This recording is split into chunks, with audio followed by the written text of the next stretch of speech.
to United States and I started couch surfing, and I had really great time. First, when I got here, I was in Ohio, and I couch surfed with this professor couple. They work in Kent State University. They were just great. They had this huge house we stayed in. My girlfriend and I we stayed in their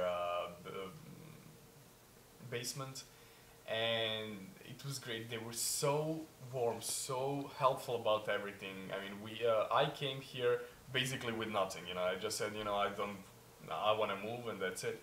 And they helped with so much. They would find me some small work here and there. We would eat with them. We were a family for what was it, maybe a month, 2 months, and that really counts for a lot. I mean, wherever you travel, I don't know how many people can say, yeah, I had a family in Prague, or I had a family in Ohio when I was there. Literally family. As I said, we were on Thanksgiving with them.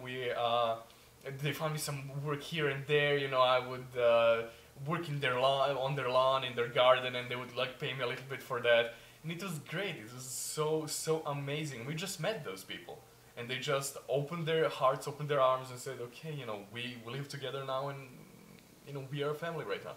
And it was so amazing. It really is. Afterwards, the winter started there, and I realized I don't want to be 6 months to have a 6 months winter.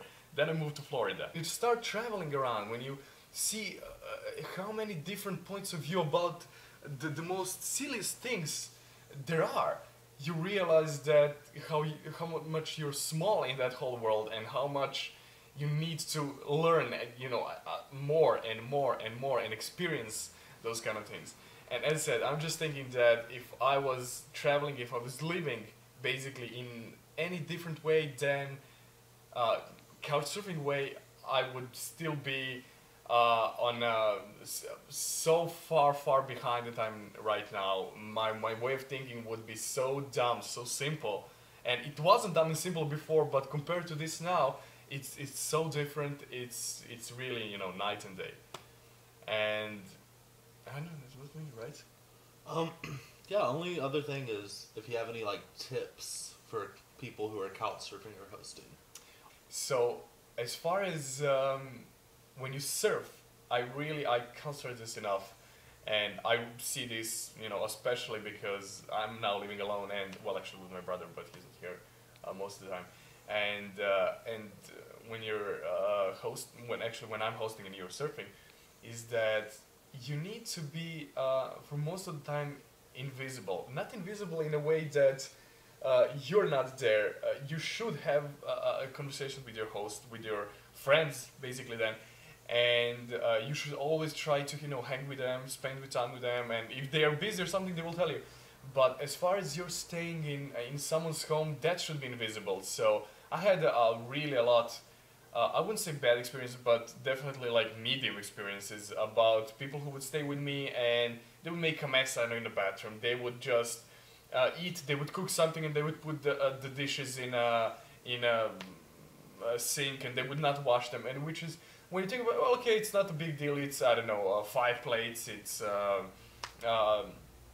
some different forks, this and that. But when you're like me, I have couch surfers basically 20 days out of 30 days in a month, and it gets really tiresome when I need to clean for God knows how many more people, when I need to fix my bathroom God knows how many times, and to clean them just because someone was inconsiderate, and not in a bad way inconsiderate, but they just don't even think about it.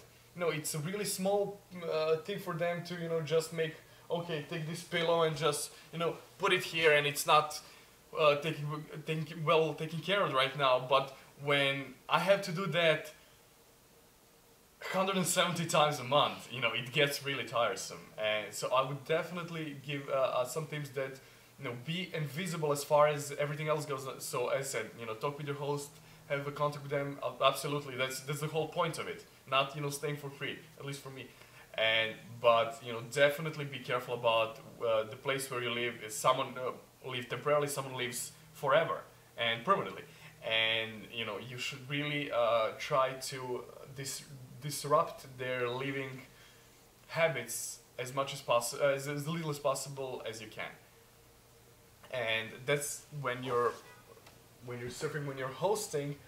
I always say it's I hosted with I surfed with some people who are you have to be thankful, of course, for them giving you a home and having a contact with you. But I remember in Istanbul, I had a guy who was, well, you can stay in a place only when I'm there. Of course, you will not get the keys if you need to come back till 11 o'clock at night because I want to go to bed, and I cannot give you the keys or leave the door open or something. And he wasn't in a bad part of the city or anything like that, but he was skittish about everything. And as I said, you have to be thankful to those people at a certain point. But then again, you do not really feel welcome if someone says to you, well, okay, you can come back only till 11 o'clock, or you cannot stay in the house when I'm at work, and he leaves at 8 o'clock. So we have to leave at 8 o'clock, and he cannot come back and take, I don't know, maybe different stuff. Maybe we forget the camera. Maybe 100 things can happen, and basically you want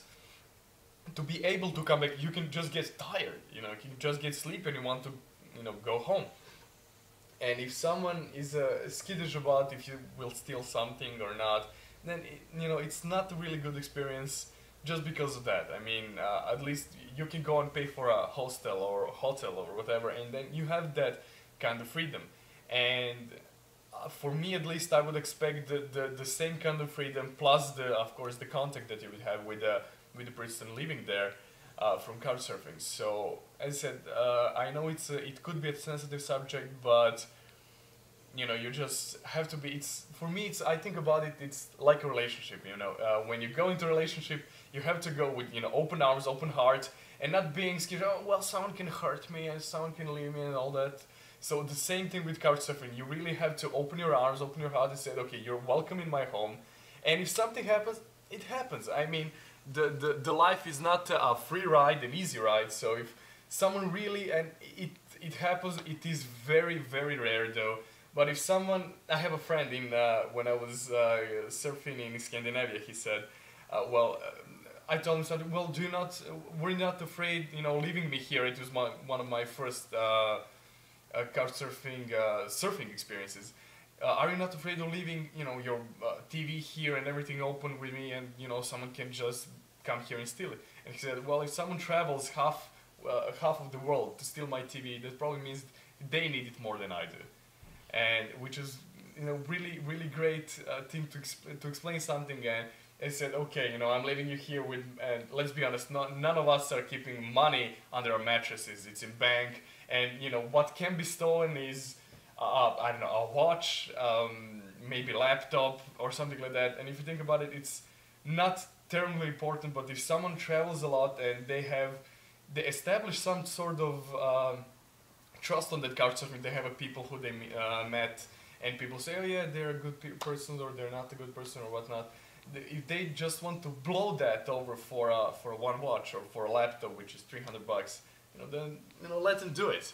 Let them do it and say, okay, that's your bad thing, that's your bad experience, and that's of course their untrust and their bad way of living. Basically, I don't know how would I put this well, but I'm just thinking that if they're willing to gamble all this, and trust me, I got so much from couchsurfing, to gamble that for a measly laptop or a watch or even something less, then so what? You just pick up the pieces and go on. I wouldn't be skittish about it. I wouldn't be angry about it. What happened. Okay, and you go forward. As I said, if I had to sacrifice 5 of my laptops to know that I can keep experiences that I had, I wouldn't even think about it. It would be just, okay, take my computer, take my laptop, and my computer is everything. I mean, that's my work, that's my. I wouldn't even go there, but yeah.